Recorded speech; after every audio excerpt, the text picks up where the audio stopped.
Good day everyone. Today I'll be discussing about ester bonds and urea cycle.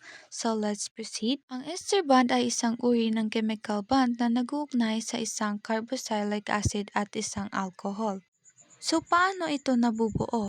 Ang carboxylic acid at alcohol ay nagre-react. So natatanggal ang isang molecule ng tubig at nabubuo ang ester bond na siyang nagdudugtong sa dalawang molecule and creating an ester linkage.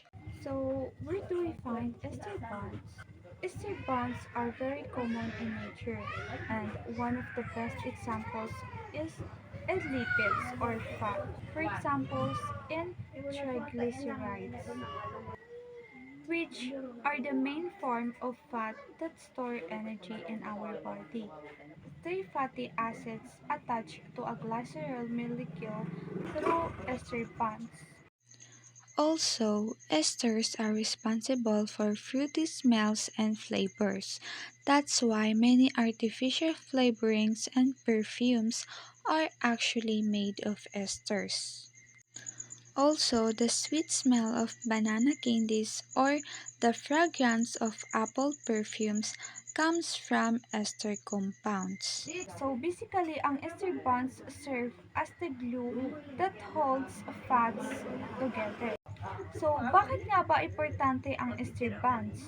They're important for energy storage because fats are rich in energy. So ester bonds make their structure stable and compact, so we can store a lot of energy in a small amount of fat. Second, they're important in industry. That's why many artificial flavorings and perfumes are actually made of esters. So, let's move to the urea cycle.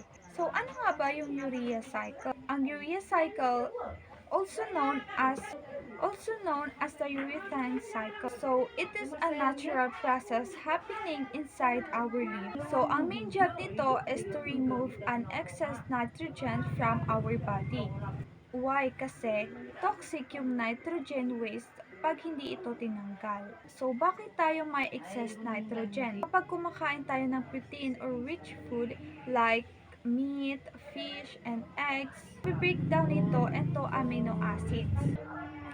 So, kapag sobra na o ginagamit as energy, naglalabas ito ng byproduct or ammonia. So, ang ammonia is very toxic sa ating katawan. Imagine, parang poison ito pag dumami sa ating katawan. So, paano nga ba nag-work yung urea cycle? So, first, in the liver, ammonia enters the cycle. The cycle converts ammonia into urea. So, ang urea is much less harmful. So, next, ang urea kay mag-transport sa kidney. So, next, lumalabas ito sa ating katawan as urine. So, when we eat protein, the amino acids are used. Extra parts of amino acid release nitrogen in the form of ammonia. So, next, guy, the nitrogen is carried to the liver, where the urea cycle happens. And in the liver, ammonia and carbon dioxide combine through a series of steps to form urea. Then the urea is sent to the kidney through the blood and then removed from the body in urine. So, bakit importante yung urea cycle? So, it's like the body's waste management system. So, pag wala ito, ang ammonia would accumulate and damage our organs. Also, it helps maintain balance. Kasi kung walang cycle, hindi natin mahahandle yung nitrogen from proteins.